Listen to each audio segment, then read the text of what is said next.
It's your Tuesday daily delivery. I am Michael Rand. Glad to have everybody back for another day, another good show coming up today. Andrew Krammer covers the Vikings for the Tribune. Will join me here in just a little bit to talk about that team, a little film review from Sunday's game.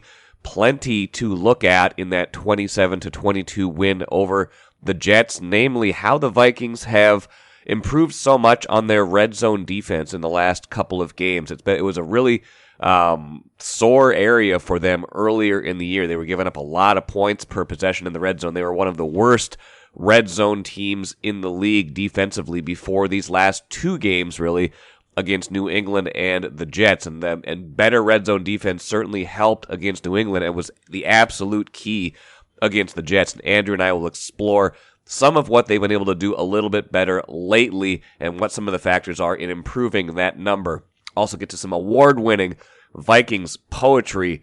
The Vikus are back better than ever.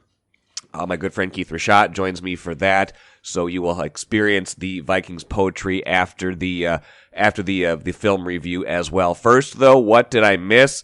Got to talk about Carlos Correa.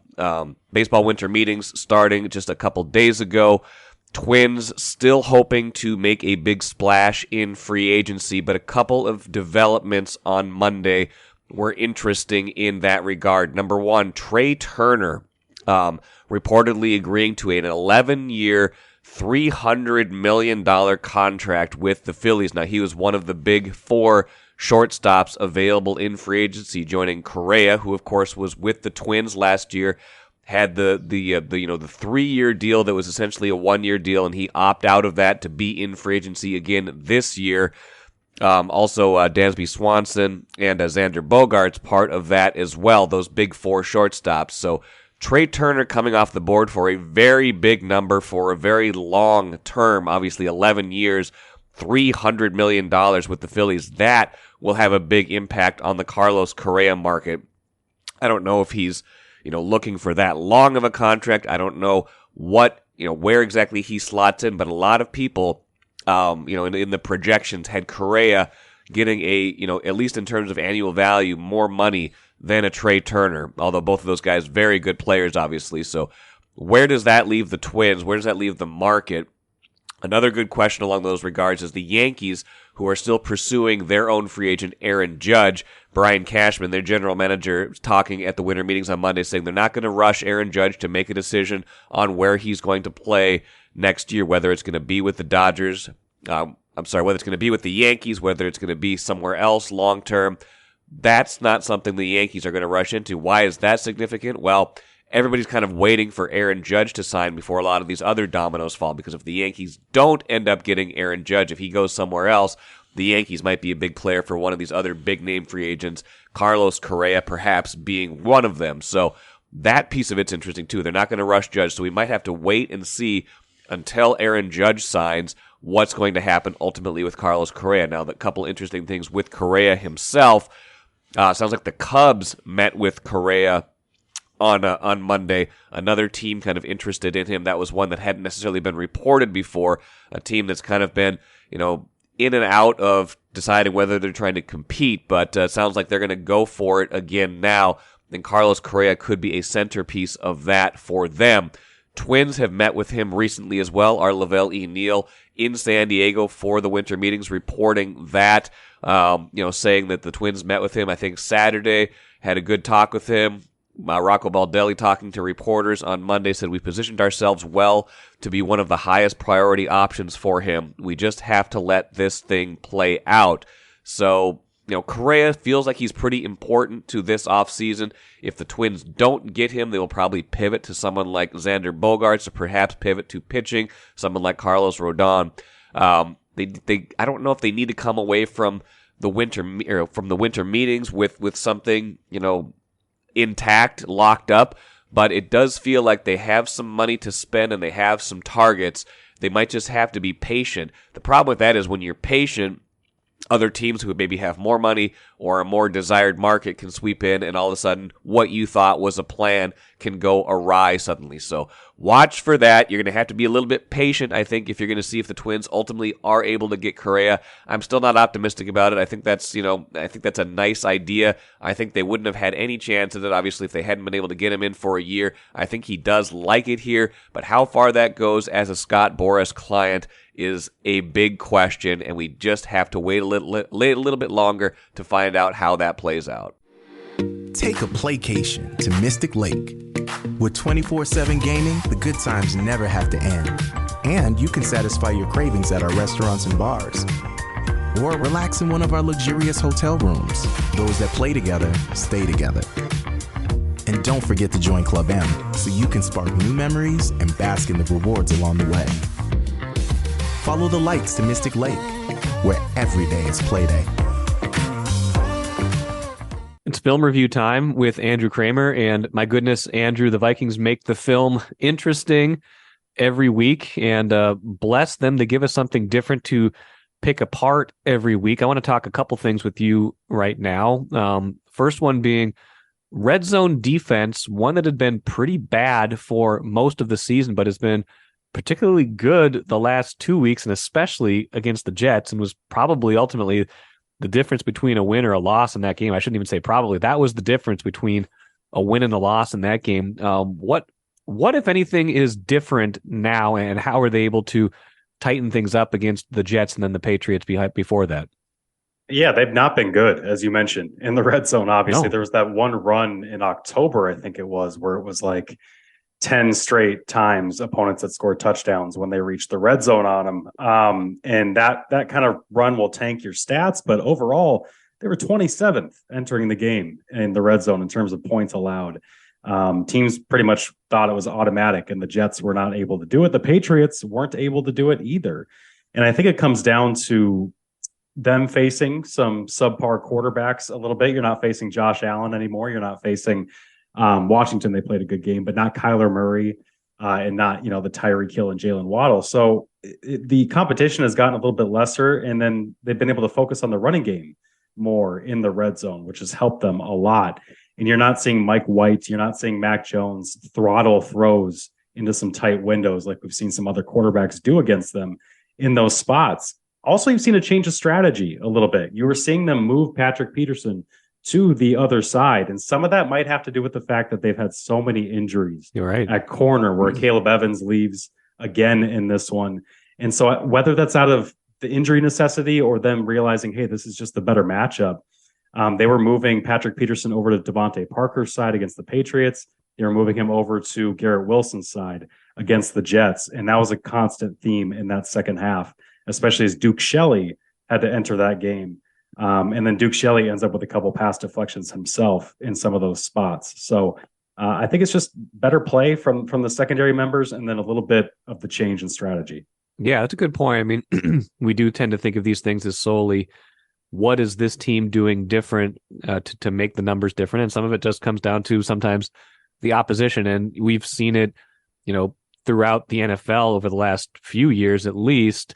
When you've got a quarterback, and the Vikings don't have that quarterback, but when you have a quarterback who can improvise and can make plays with his feet, like Jalen Hurts for Philadelphia, like their red zone offense feels like it's almost unstoppable, because when you pack guys in there so tight, there's only so many windows to throw the ball. If you've got that unaccounted for guy who can just tuck the ball and run it in, that changes things, and that's not Mike White or Mac Jones. Yeah, Mike White almost did it, though. He gets the sneak on fourth down. He did, yeah. That's not his game, though. No, you're absolutely right. Yeah, we typically don't see that from him, and that helps when you don't have to face that, certainly. And the Vikings just aren't equipped to really handle that. And I think this team, at least the secondary, should be better suited to play in the red zone, especially better than they had played earlier in the year. Because this team does play a lot better when its safeties drop lower toward the line of scrimmage, when Harrison Smith can be more aggressive, when Cam Bynum can break on throws, like we saw him deflect the first series throw that ended in Harrison's interception. Right. And then Cam Bynum breaks on the throw to get the game-sealing interception. When they can play downhill like that, which the red zone allows you to, because obviously there's just not any field behind you. Right.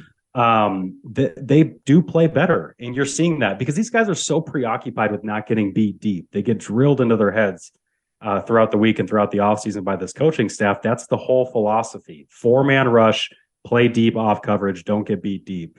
And the problem with that Jets game, the reason why they got into hot water again, is because they got some big plays on them in some critical moments. Well, they couldn't rush the passer, which or didn't get home on Mike White on any of their rushes, at least in the second half that I can remember. And that piece of it, leads to chunk plays. But then, like you said, when you get down to the red zone, you still want to get pressure, but then there's just not as much place to go with the ball, even if you have time.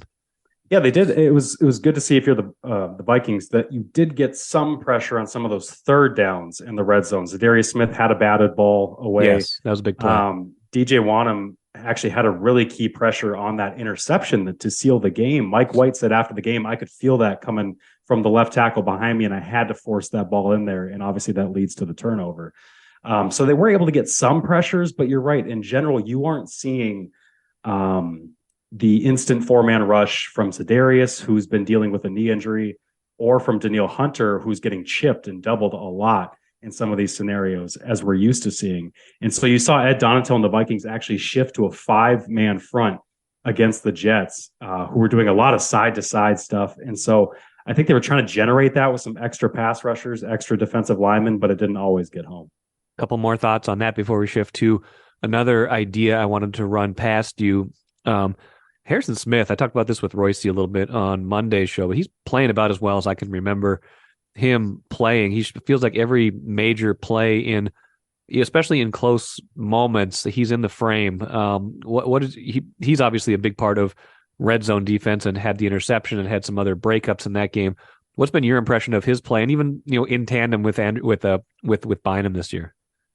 Yeah, there was the one. I'm trying to remember exactly the situation, but it was in the first half, and it was on the Vikings. They're backed up toward their own end zone, and there was a deep throw that Mike White made to Garrett Wilson, where Harrison is playing in the deep center of the field, and he's playing one vertical route, does like a center field turn, like a baseball player, turning all the way around to then deflect the throw to Garrett Wilson with both of his hands. Like, that's a throw that you don't see a lot of safeties make, let alone 33-year-old safeties make. It was an incredible athletic throw, and also just shows the vision, the anticipation that he plays with. And that was just one of the many plays that he made in this game. And he stood out too in this game because, again, it allowed him to play. They weren't so afraid of Mike White throwing over their heads. And the Jets' offensive line is not great right now. So I think the Jets were really preoccupied with getting the ball out. And that allowed Harrison to, again, play downhill. And we've seen him under Mike Zimmer, how effective he can be when he can play kind of more toward the action.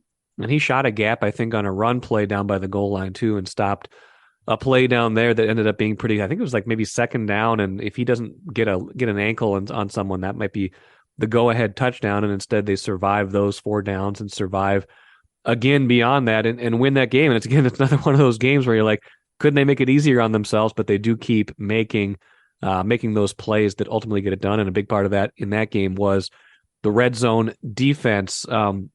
Switching to offense for a little while, it was kind of a curiosity. And, the greatest player on the field is always the guy who should be playing more, right? The guy you're like, it's the backup quarterback, or, like, why isn't this guy playing more? I'm starting to get into that territory with Jalen Reagor. I'm not in Cordero Patterson territory yet, where I'm screaming every week for Norv Turner to use him, even if he can't, if he's not, doesn't know the whole route tree. But Reagor seems like he makes a play a lot of times when he's on the field. And I looked up, he's only got like 40 offensive snaps this year. He's only had 2 snaps the last 2 games. And in both of those games, he's made a pretty substantial completion, a catch, including a 38-yarder the other day, which was their longest of the whole game when they didn't get a whole lot of yards. What is your take on that? Is he succeeding because they're putting him in limited, advantageous situations, or should he be in the game more to have more of those situations where he can make a play?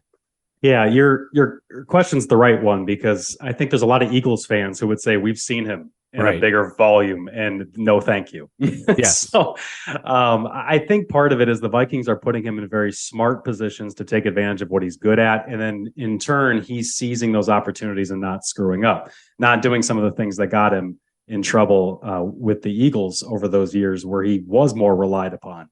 They're doing the jet sweep where he gets the 8-yard run. They're doing the deep kind of over where he can outrun people kind of at an angle and getting the 25-yarder or the 38-yarder. That adjustment he made to Kirk's underthrown ball when Kirk's getting drilled like that, that's just a smart play. And credit to him for doing that. And if he can do those kinds of things, then yes, they should be throwing him the ball, especially deep a little bit more, because his strength is going to be outrunning people. And if that's going to be on these perimeter runs or if it's going to be deep, that's how they got to use him. The thing is, though, if you start relying on some of these side-to-side things a little bit more with him, how reliable is he going to be? I think he had a drop problem in Philadelphia as well. So some of these pop passes and stuff, you just never know, right? Right. And that's the thing. Coaches want consistency. They want to know they can rely on you. I just think the Vikings right now have found a sweet spot with him, and their offensive issues might not. I don't think that's some kind of magic bullet that they can turn to. Yeah, I don't think it's a magic bullet. I do think that there might be a sweeter spot between 3 snaps a game, which is what he's getting right now, and the 44 he got per game with the Eagles last year. I'm not saying like he should be starting. I'm saying, is there a way to get him on the field for 10 or 15 snaps as opposed to 3, just in terms of, a guy who can make a play in space. And I think of Wongwu the same way, a guy who's had 3 kickoff returns for touchdowns since the middle of last year. Like, he's another guy who can take the lid off of a defense, might be kind of a little bit feast or famine, but makes everybody pay attention when they're on the field. I think there maybe is, when you look at what they've been doing on offense, KJ Osborne's getting obviously so many reps, but that connection hasn't been there. You saw him pick up a big 4th down on a slant in that game, but maybe they could swap Osborne for Reagor out more in some of these early downs where Dalvin Cook is more of a threat and the defense is more focused on him. And you can bring Reagor as kind of this misdirection option in a little bit more. Because if they're not going to use Wongwu like that, they might as well try to use somebody else in that vein. Okay. I'm glad you're on board a little bit, but I think your point's a good one. Like, sometimes when a guy isn't playing all that much, there's a reason for it. Like, these guys see the same things we do. They see he made a 38-yard catch. They're not immune to seeing that. But they're seeing different things probably in practice and different habits every day too. Yes. I do think they've got so many other issues though right now. Like, their offensive line just kind of ebbs and flows in games. That running game ebbs and flows. Kevin O'Connell gets away from the running game. You see Dalvin Cook pretty animated when he's coming off the field at times after he was getting going. So there's a lot of issues on offense. I do think, you've talked me into, I'm sure Reagor could help them at least a little bit. Maybe you could help them a little bit. But you're right, though. The offense, like, it's been inconsistent. They've been outgained in a lot of the games they've managed to win. And, some of the ways they could make some of these games less of an adventure would be put together. It's not illegal to put together a drive in the second and third quarter. I've been told that is well within the legality in the state of Minnesota. And in fact, any other place they travel on the road. Right? Their third quarter offense just completely it's terrible. Completely disappears in some of these games. And I'm not sure if it's opponents just figuring out exactly what they want to do or execution or what. Because some of these things, like, I do remember 1 third down in the third quarter, for instance, where it was just Kirk being erratic, completely missed Adam Thielen on an out route where he was open. Like, those kinds of things are not scheming, coaching. It's just a guy not making a play. And Kirk had an off day yesterday. He was not sharp. So that was a big problem as well. He did. I agree with that. Well, we'll see if they can continue to work on their problems, even as they continue to win. Kind of the theme of the season. It's been remarkable. I mean, every one of these games, they're 9-0 now in 1-score games, where they 6-8 in 1-score games last season when they set a record for most 1-score games. It's just, that's plain and simple the story of the season. And just strikes me that a team that wants to win on the margins might have a couple other margins to potentially explore. So we'll see about that. Yeah, I looked that up too. The 1-score game thing, you made me think of it here. The other NFC power, the Philadelphia Eagles, have only played in 5 1-score games. They were the only other undefeated team in those games at 5-0. The Vikings have almost doubled them. So talk about living on the margins. They're just going to set up shop and build a beach house on that margin. I don't know if that's good or bad. They're going to be ready for a close game if it comes in the playoffs, but sometimes it's good to play the Eagles win like 35-10 the other day. Sometimes it's good to win that way too, because then you're that much better than the competition. I got a lot of takes. That game made me think that boy, the Vikings sure seem far off. I don't know if I'm elevating the Titans too far or what, but I've seen the Titans play some really impressive games, and the Eagles said, okay, you want to take away our running game? We're going to throw for 300 yards, 3 touchdowns. Our quarterback's going to run for another one.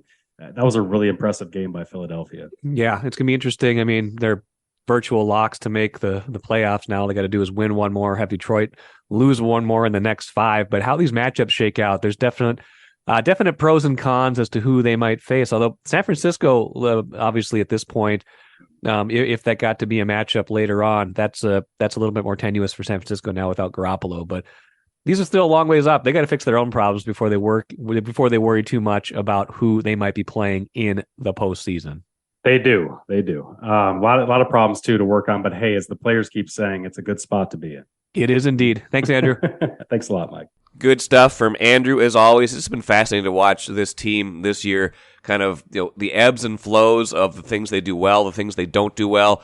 Like we talked about, you get a game where Kirk Cousins doesn't play all that well, and then the defense steps up with some big plays in the red zone. They gave up almost 500 yards. They were outgained by almost 200 yards. The second time this season they've been outgained by that much and still won. But they keep finding a way to win. And the longer they do that, the more you have to say, well, it's a function of luck a little bit, but it's also a function of them stressing the things that are most important and executing those in the right moments.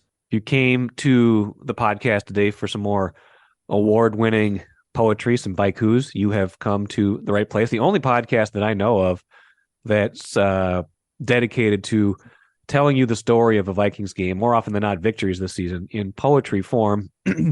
My good friend Keith Rashad helps us take care of that with what we affectionately call haikus.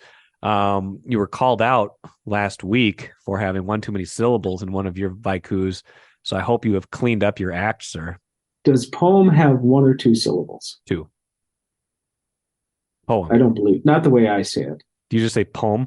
Like poem. Like yeah, poem. I believe poem has 2 syllables. That's the way I read it. I think that's a mispronunciation. And I knew exactly. I knew you were going to say. I knew that's where the discrepancy was. I knew that you were counting poem as 1 syllable, while the emailer was counting it as 2. The emailer apparently doesn't have the Upper Midwest accent needed to just make poem. sure that that's 1 syllable. Yeah. So that's your the defense. other thing is okay. All right, reader or listener. All right. How many awards has your poetry segment won? Huh? That's true. How many awards has your poetry segment won? Probably 0. That's what I'd like to know. Yeah. We do thank everybody for their feedback, though. Any feedback is welcome.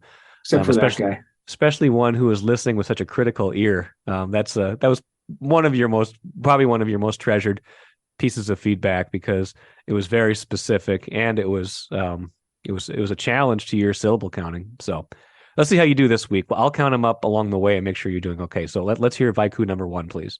All right. Don't do that again, Alexander Madison. I thought you were hurt. Yep, the celebration in the end zone. Sorry, I got caught up counting syllables. I believe you got 575 there. Yeah. Did you believe? Hey man, did you think, I don't need you to be my gatekeeper. I'm just fact checking. I'm speaking from the heart. I am a journalist. Here. Okay, I can't help but fact check you in real time. It sounded like you did good there. I knew Madison was faking. Did you not know he was faking it? Not at first. Okay, not at first. It was like, oh no, wait a minute. Now we got a hamstring injury.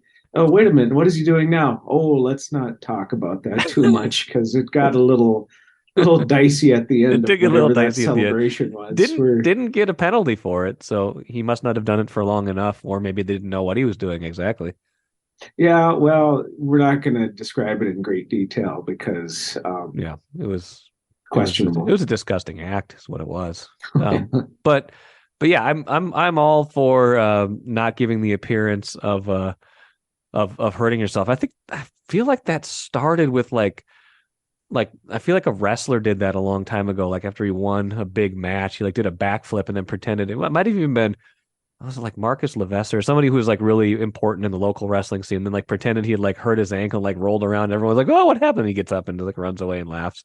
So I don't care for the fake injury celebration. I'm sure that's exactly what Alexander Madison was referencing. It's not what he was referencing. I'm saying that's my reference point, not Alexander Madison's reference point. I don't think he was copying a college wrestler or high school wrestler when he did it. I'm just saying it's been done before. It's very derivative, in addition to being very disappointing when you watch it. Well, you know what, this raises a question though, because I can't remember what game this was in, but earlier this season, it wasn't Madison, it was Justin Jefferson. Yep, he did too.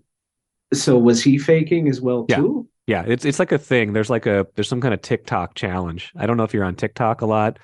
There's some kind of TikTok thing about I'm barely on the internet. I know you. That was mostly a joke. I was like 50, I was like 50-50 on like, should I even bring up TikTok? Should I even say that as a thing? So I don't want to explain TikTok on the show to you as we talk, but I think you know exactly. I think you know at least what it is, and I believe there is some sort of TikTok thing that was that was in reference to. So is Elon Musk going to ruin that one too? Man, I hope not. We'll see though. We'll see. All I know is that the Vikings are 10-2 since Elon bought Twitter, I think. So probably not probably not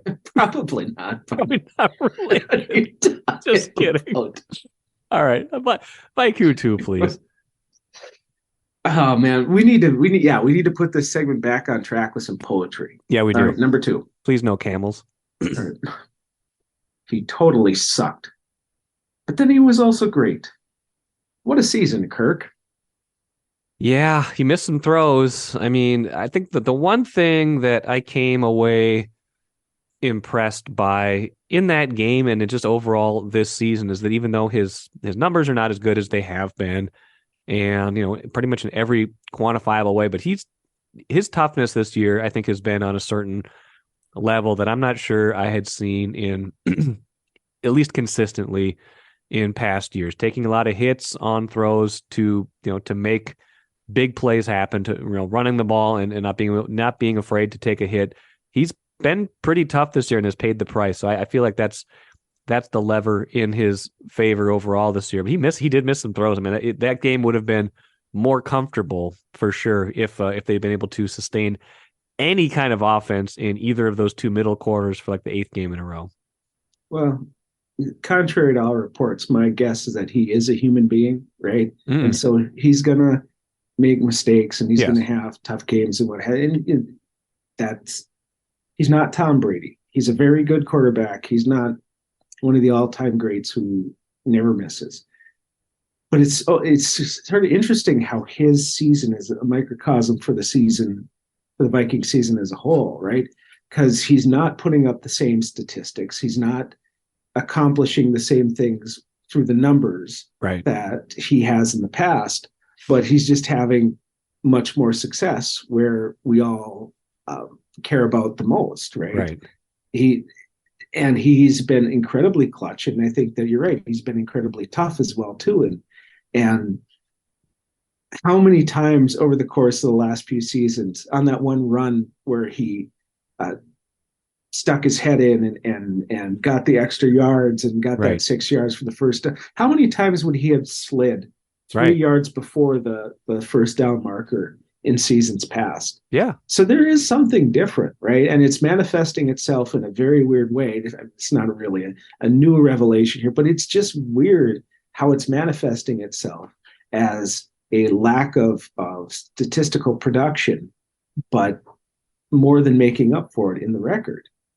Yeah, I don't even know what to do with it. Yeah, and I feel like maybe the full story of this season won't be told until it's all over, but I think there is some territory to be discovered there in terms of what Kevin O'Connell values in a game, how they play, and is this all just coincidental, or are there reasons that that they do perform so well in these kind of key moments? And maybe we'll find that over the course of seasons and not just this one, but it's definitely something that's been the storyline of this year. This doesn't feel like they should be 10-2, and yet they're 10-2 because they do keep making the plays when they matter most. I got an inkling of what we'll find out it'll look like in the playoffs. But we'll see though. Not here for a long time. Here for a good time. Haiku 3, please. Okay. Crying on the farm. He tried to make this happen. This was Zimmer's dream. Well, yeah, I mean the one score games, like I did have this thought this morning, and it's probably what you're alluding to. Like, it's not always been the defense. Sometimes it's been the offense making the plays at the end of the game that they need. But I think Ben Gessling wrote in his game story Monday, like every month of this season, there's been one game that was clinched by some kind of defensive rescue, whether it's like a turnover or some sort. And then this one was clinched with the Bynum interception. And this is basically the clutch defense that Zimmer always wanted you to believe they had, at least in the last few seasons. I mean, they really did have it in seasons past when the defense was a little better, a little younger, like 2015, 2017. But by the time they got down to his last 2 years, he still wanted the defense to be that, and it just wasn't. And it's startling to watch it work with a lot of the same players in a scheme that gives up 1 billion yards, and yet they are getting it done when it matters most. This is what he clearly wanted to have happen over the course of his career here, that his defense would shine in the biggest moments when they needed them the most. And last year when they consistently failed, right, it just and he would continue to put his trust in his defense, even though last year the offense was the better unit. And it was just utterly frustrating. And so then to see them seemingly, well, obviously performing much better than last year and seemingly enjoying their jobs a whole heck of a lot more, not having to deal with this hypocritical crank who wants to preach accountability, but then throws everybody else under the bus when things get tough for him, right? It's amazing to me how this is what the previous coach clearly wanted to have happen and couldn't make happen, but now is happening. This team is baffling. It's completely baffling. I still don't have a good handle on it. We had a chart of like other Vikings teams that have started 10-2, and spoiler alert, none of them won the Super Bowl. But you can imagine having. I just remember having you at least knew what I think you had, even in 2017 when it felt like they were kind of flying on some sort of magic cloud. You still knew what their identity was. I don't even aside from Justin Jefferson is really good. I don't even know what they're good at. They're just good at winning, and that's about it. They're good in the clutch. Yeah, that's it. Okay, which is very important. Haiku 4, please. Don't get a big head. The division's not yours yet. Lions never quit. Yep, that's good. That's 5. Okay, you got Lions with 2 syllables, but not poems. So that's your business, not mine. You could go Poems Lions. got 1 syllable. What's that? Poems got 1 syllable. Say it right. Maybe the way you say it. I'm gonna look it up in the dictionary. But yeah, I mean, don't take anything for granted. This poetry is coming from my heart. It's coming from my heart speaking. And my heart says poem with 1 syllable. If not from the dictionary, at least from your heart. Yep. The sickness that I have is to always worry about Green Bay. And so that win yesterday did still have meaning in that it meant Green Bay cannot win the division now. Even in utter collapse, Green Bay's the best they can do is 9-8. So that's my sickness there. But yeah, even if they don't win against Detroit next week, someone's gonna win and someone's gonna lose in the next 5 weeks. You can bet on that.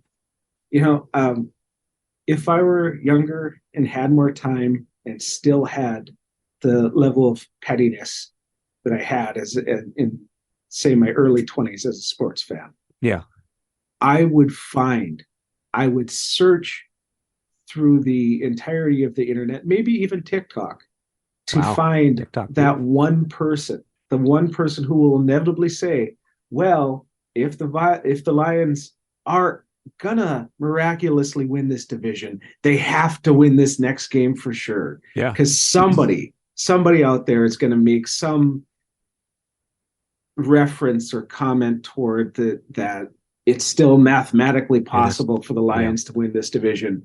And it starts with next week. And these Lions never quit. They will bite your kneecaps till the end. Yeah, it's true. And someone's out there. They will.